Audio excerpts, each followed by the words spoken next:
from here. I think we want to go to the loge here. Yes. Okay, I can appreciate and relate to what you're both saying.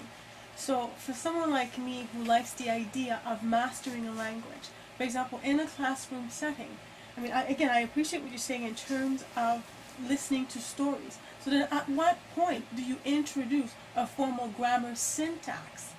If, like as I say, someone like me who likes to master a language, at what point do you introduce that? Late. After The greater your familiarity with the language, the better the sense you have with the language. The more situations you have encountered with the language, the more the explanations will make sense. And say, oh yeah, I've seen that. Okay, now I understand it. Oh, and then you'll pick up a few that you hadn't noticed. Say, oh yeah, okay, right, now I get that. Okay, that's how it works.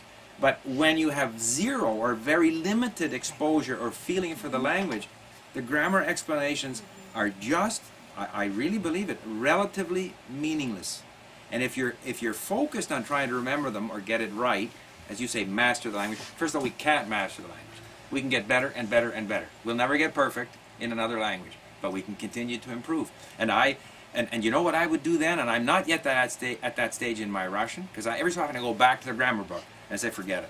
But I would, if someone were to do me, and record for me, a simple Russian, if such a thing is possible, Russian grammar in Russian, then I would use it as learning content to, quote, finish up or master but I would do it in Russian. I don't want to hear the explanation in English. Because all the time that I spend reading English is, to me, a waste of time from the perspective of learning Russian. I wouldn't say for me that it was a waste of time, but I admit that I still don't understand English. I can't even remember what an adjective is. And I mean, this really gets back, because I think the way they've been teaching grammar up until now has been it's been a linguistic model of teaching, so it's subject and predicate. Those are very high-level advanced concepts. And what I wanted to kind of remove that from people and say, okay, listen, here are the basic essentials that you need to know. If you know the basic parts of speech, you can learn another language. Be aware